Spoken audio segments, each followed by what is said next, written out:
Welcome to our Monday Night Memories, brought to you by Chariot Auto Group and Nate Barrett, a guy that Jim Rowinski met when he was in West Lafayette. Of course, Jim Rowinski, our guest, back when he saw the Purdue Maryland game a week and a half ago, and that was a little nip and tuck. But you gave a good segment to the John Purdue Club and had a lot of fun with that with the chalk talk, Jim.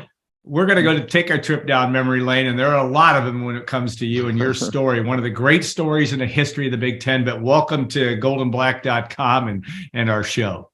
Thank you, Alan. Good seeing you again. It's been some years, and I really had a great time back, visiting, seeing the campus, and of course, winning the game. It was a little tongue-in-cheek there for a while, but it was tight. It was tight, but, I felt they had it in hand. Yeah, it's funny. And after Sunday's game against Michigan, was it Sunday's win against Michigan State? A little more convincing. But I'll ask you, because it's a good basketball question just about this team. You've obviously been around basketball your entire life. This team, and you've been a part of a Big Ten, one of the most surprising Big Ten championship team, maybe in Purdue history in 1984. And of course, you were the Big Ten MVP that year. But this year is pretty surprising, too, to go from unranked to number one. This is a really fun team to watch. Yeah, it is. And it kind of reminds me a little bit of our team where, there's talent out there, but I see the way the team plays together. You're not relying on two, maybe three guys that have to constantly be on to win. Somebody else always picks up the slack. And that was sort of like in '84. We always had a team that was well versed as far as, we've been through the Big Ten wars a little bit. We had experience, but if somebody was off, there was always somebody there to pick it up, even coming off the bench. So that's why, and I see this team too. We won. We didn't blow anybody out. Every game, as you remember, was very tight. We win by 5 or 6 points. I'd say very rarely do we have an easy game, but that's because, again, we worked as a team, we played together, and we followed Coach Cady's, his program, as I see the same in Matt Painter too, as he's a disciple of Coach Cady. Yeah, you look at that, your team picked, there was only 10 teams in the Big Ten, then ninth in the league without Russell Cross, but then comes back a guy named Jim Rowinski wearing number 41. And you had been, and make no mistake, one of the great things, people say, well, that was his only great year. No, the only year that he played a lot. You played a lot the year before, and even started, your first career start was against Akeem Olajuwon as your sophomore year is right. So talk about that in terms of, you're right, you won a lot of close games. You get featured in Sports Illustrated, but that opportunity to have that magical year, and I remember that environment, the Purdue Illinois game, kind of like unbelievable environment in Mackey Arena, but there were others that year as well. Yeah, I mean, it was magical, and my situation really stemmed from things falling into place. And starting, I know you and I have discussed people always said, how did I get out from New York all the way out to Purdue? That's always a big question. My dad actually was there. He was an electrical engineer back in the day. My sister was actually out there when I was still there. She was on the rowing team. So that's how I knew about Purdue. And I wanted to go to a good educational school too. I did have some offers, some smaller schools out in New York, but I really wanted to go to a school, and I knew of this program with Lee Rose called the Renegades, which was a practice team for the, for the squad. And, so that was one of the first things, because I was on that at 79. It was only there for 2 years, of course, when Lee Rose was there. And, if it wasn't for Lee Rose giving me a good recommendation to Coach Cady, I might have not gotten that shot. And he basically said, hey, this guy comes to play and he plays hard. And, and Coach Cady said, hey, I'd like you to come out and, start working out. And it just went from there. And so that's how basically I went from, being as far off the bench as you can onto the team. And then I just started to follow the Coach Cady's program, worked under him. But as far as you're right, I was able to start playing some more and more as the years went on. And to be honest with you, I think that was pretty wild playing against Keem Olajuwon again, in that Houston to start things off of kind of my first start. But it's just that things came into place. And, the other two things that came into place, I happened to get that stress fracture earlier in the year where I could be redshirted. And that's the year that I really started to kind of, start working out. People don't realize too, when I came to Purdue, I was about 6'3.5". Yeah. And I was growing an inch a year. You and I do, because almost that was my next comment, but go ahead. Tell the story, I was my going to friend. say, if you remember, you and I was just a little taller than you back in those days. And it was Denny Miller, our trainer, would come by and say, hey, you're an inch taller. And I'd say, yeah, I am, because I have to buy new clothes. I know, so each year I come back an inch taller. But that year I got redshirted, I couldn't play. So I started working. That's when I really started working out a little bit more. I knew I'd had to, because of the Big Ten wars and the toughness of the league. And I just kind of just grew from that. I was playing a small forward, big guard position. Yeah. And that's why, by the time I leave Purdue, I'm almost 6'8", playing center. But, all those skills came along with me. I wasn't one of these big guys that kind of, when you're younger, they put you down on the block and you never touch the ball. And, and you don't have that coordination. So that kind of helped me, my physical growth, fit into the scheme of things. And I guess the big thing and another thing that came into place was Russell Cross leaving early. Right. I was kind of backing up. I was playing more of a forward position, but if you remember, Joe Gampher, who's our 7-footer, never really materialized. He had a bad knee. Terrible knee. Yep. Yeah, knee injuries kept him from playing center. So basically, we were playing with 3 forwards across the board. And, I would have to match up with the big guys, usually like the U of A Blobs, Kevin Willis, Roy Tarpley's, all 7-footers. But we were tough. We played a tough zone, and it was a different type of style of ball back then. So all these things, together, all these pieces of the puzzle culminated to 1984, where, again, when Russell left, everybody kind of put us aside and said, these guys are lucky if they'll win 2 games that year.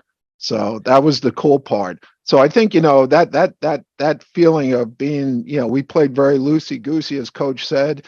We're gonna play tough, but I knew we had a better team than people were thinking, because we did go on a tour over in Europe the spring before, right after school ended, and and we had smart players, very smart players. Maybe they're not the most talented, maybe they're not the biggest. But again, that shows, just that team effort. And I see a lot of that in this team this year, because they have a few different weapons looking at what they have. Of course, they have the big center who's Zach Edey. Yeah. Yeah, Edey's a very good player. He's, a great center, but they have some complements to go along with, and other guys can do other things. So, and that's important. And Matt has, it's tough to defend when you have a team like that. Well, your nickname, I don't even know if I ever told you. Our nickname, I was a student manager and had the privilege of working with great people like Jim Rowinski in my time. Your nickname as a Renegade was Dr. Leap, because that's what we called you, because you were 6'4" and you could jump out of the gym. Now, I think as you grew, I think you still could jump, but not at that level was because we had to have nicknames for all you guys, because Lee Rose gave you jerseys and we couldn't always identify who they were when we were first getting to know you. But I know. That was a Final Four team, that team as well. And you had to contribute as far as and you had some characters. You were around Joe Barry Carroll. You were around Brian Walker. And Drake Morris. Drake Morris wasn't always the easiest guy to get along with, as I recall, as a player, but he was a great talent. Talk about that experience, just in terms of that Renegade year and getting to the Final Four, which is the last time Purdue got there. Yeah, it was a blast. Before I even got onto the Renegades, I used to go up and watch them practice, and I said, one guy that really impressed me was actually Arnett Hallman. What a talent! The way that he could jump, and and when the Renegades came out and we had to try out actually. Yeah, It wasn't I just, remember. hey, come. And so, people had to try out and, and I felt, hey, I really, again, the reason I came to Purdue is number one was the school aspect, but I felt if I played hard and I knew I was improving and I was still growing.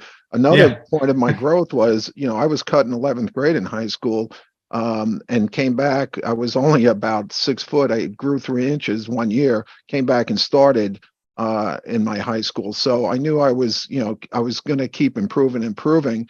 I never knew I would keep growing like that because that doesn't happen too often.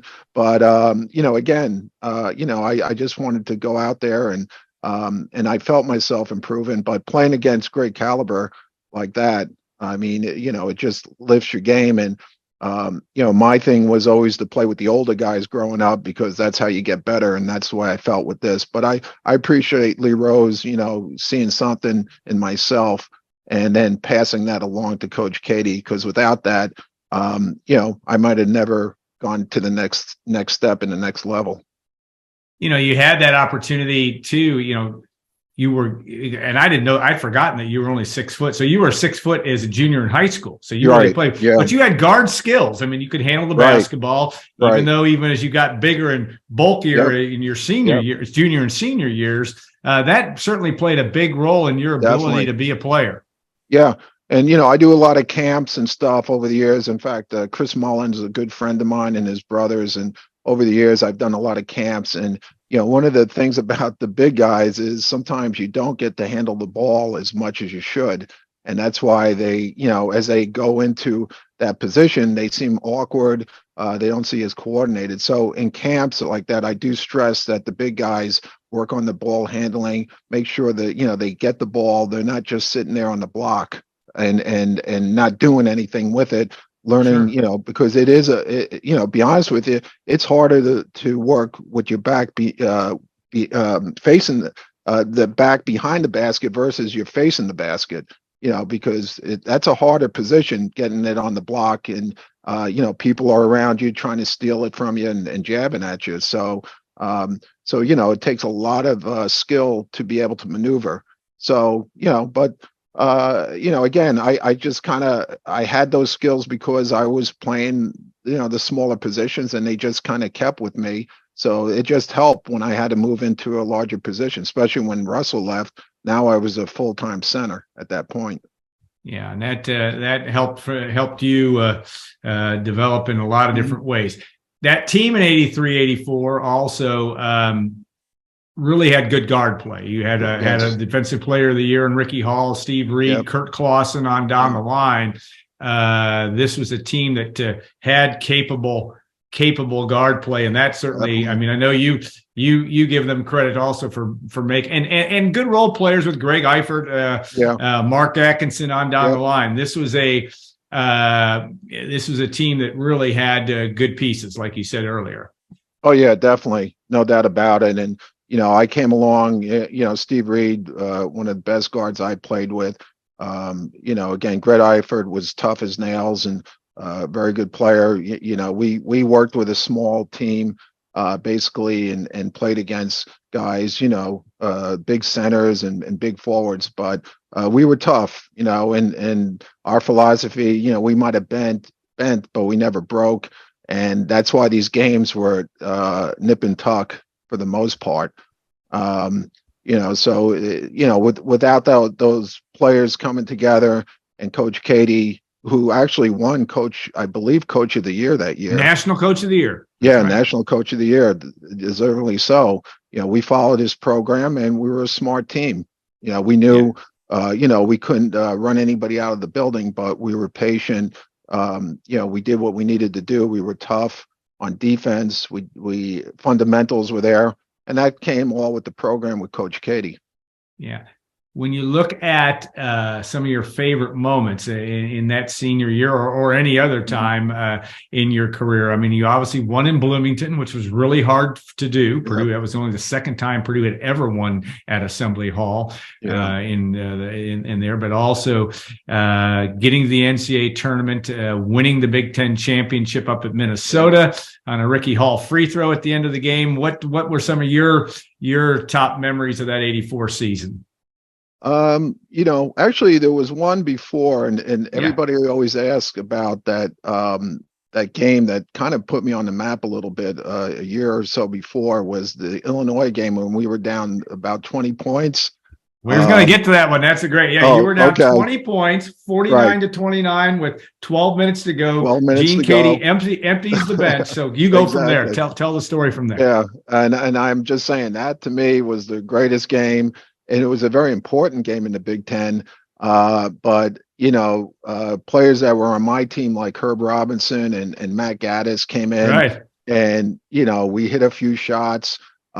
We played, I think Coach really just let Russell, as far as the other starters, he was letting us roll with it.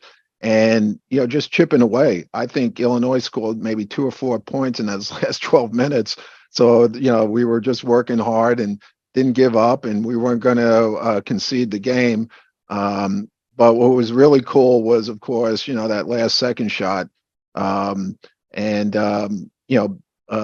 the chance to, win it on such a, grand scale and such a game that was just totally, you don't see that too often. But, I was lucky that Russell was in the game because my guy who was guarding me kind of floated down towards him because it was supposed to go to Russell, but Ricky pointed to me and he said, "Hey, Herb was throwing it in. Hey, look who's open right at the top there." And I took my 2 dribbles to the right. I saw Derek Harper. I see a shadow, him flying by, and I let it rip. And, and that was that. But, that was. And you called bank, right? And I called it. Yep. I told Nate there. Yep. I told everybody I called it. And, but all I remember is Steve Reed just jumping into my arms and, the place going crazy and I think the Illinois folks were just shocked about what happened. But as far as moving forward in '84 season, actually what was really cool and I try to give credit to the fans of Purdue is they did a pep rally the game before Illinois. That was a huge game. Must have been about 9,000 people in the stadium watching our practice and just cheering us on. And, that was really something that, I'll never forget. And, just again, the fans were just in this community too, just embraced us, which was important. Everybody was just, working, trying to push us to do better. And that pep rally was pretty cool. And that was a big game, just like all the big games, even up to that last one against Minnesota, which was huge because that was on CBS. It was a nationwide game. We needed that win. It was, it looked like we had it in hand until Tommy Davis started throwing in these threes. Made it a lot closer. But that's just the senior leadership and us hitting those free throws, especially at the end, that were needed. So, but overall, that was just the icing on the cake, as far as that season goes. And, it was just kind of one of those things where, wow, it just shows that a team doesn't have to be the most talented, but and there were a lot of teams, Alan, on that in that league that were very good, had a lot of talent from Michigan State right through Michigan and Indiana. But it shows that in this case that a teamwork triumphed over everything, and working with Coach Katie's program. Yes, he tied with Illinois for the championship, but beat them. Didn't have as much success that your senior year over there. That was the famous Gene Katie throwing out the sandwiches at the Beef House. At least the story that Steve Reed always tells. Whether that all is reality, it might have been the next year. Actually, I'm not sure. But they had two years there where winning in Illinois was tough.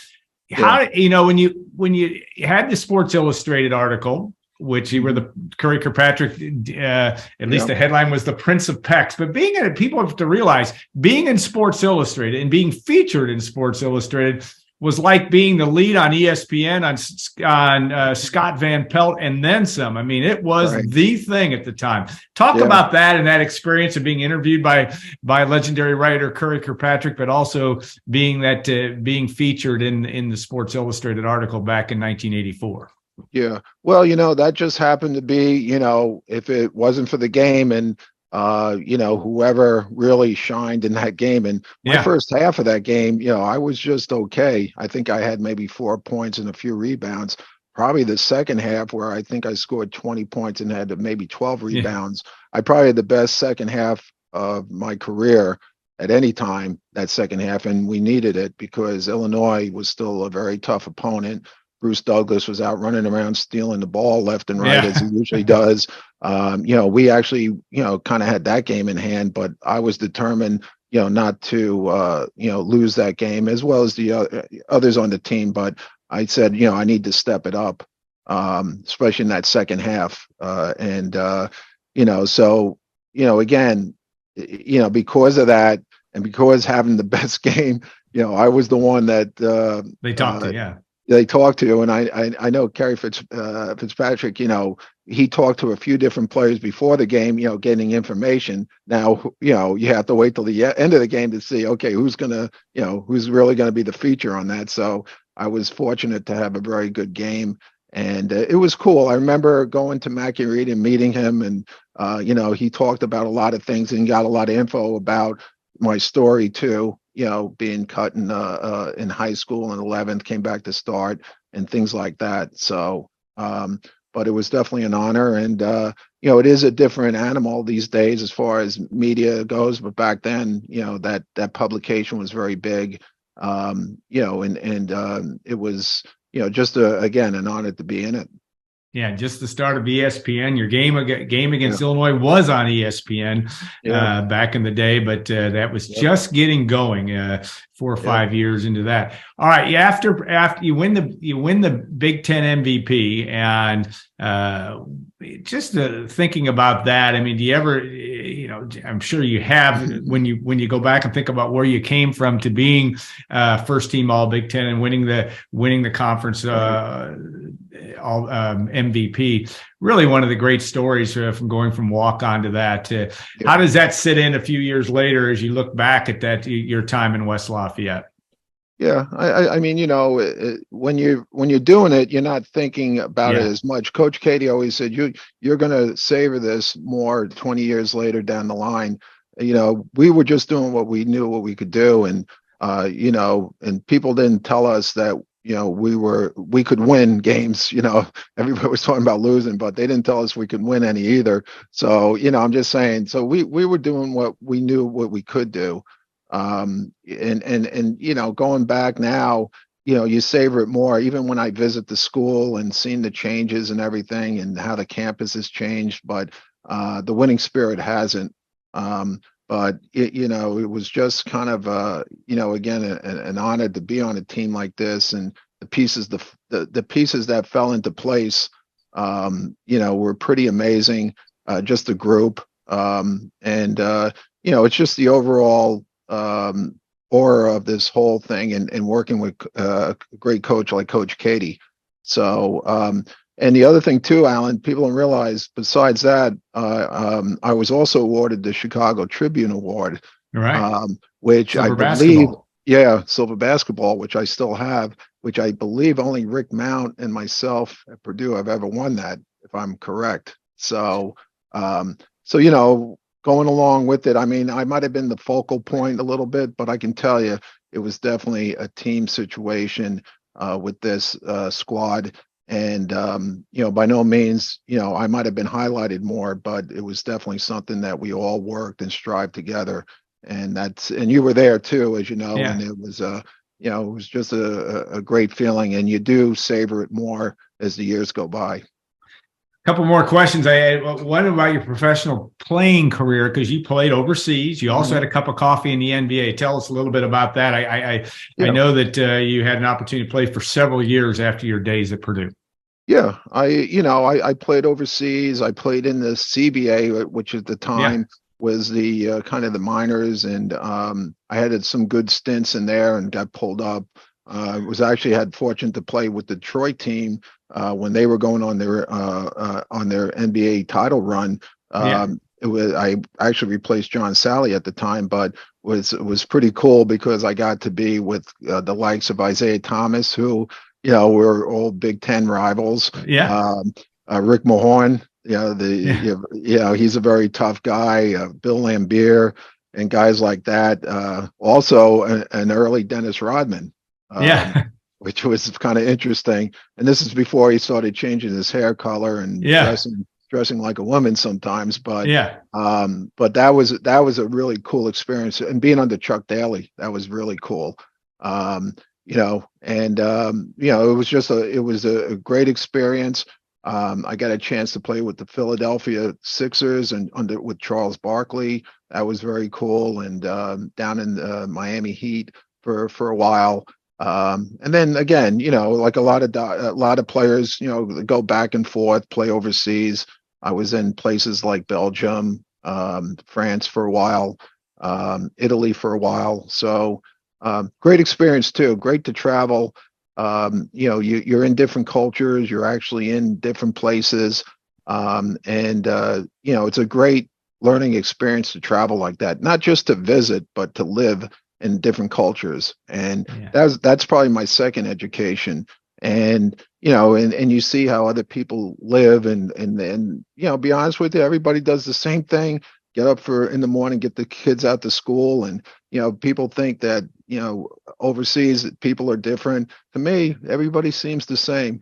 Just Yeah. perceptions, it seems. But when you actually live in it, it's a different story. But great people over there too, very warm and Yeah. welcoming. So I've had a very good experience with the basketball communities. All right. Tell us a little bit about what you're doing now, living in Florida, but also what's your professional life has been, and any other information, family information you care to share.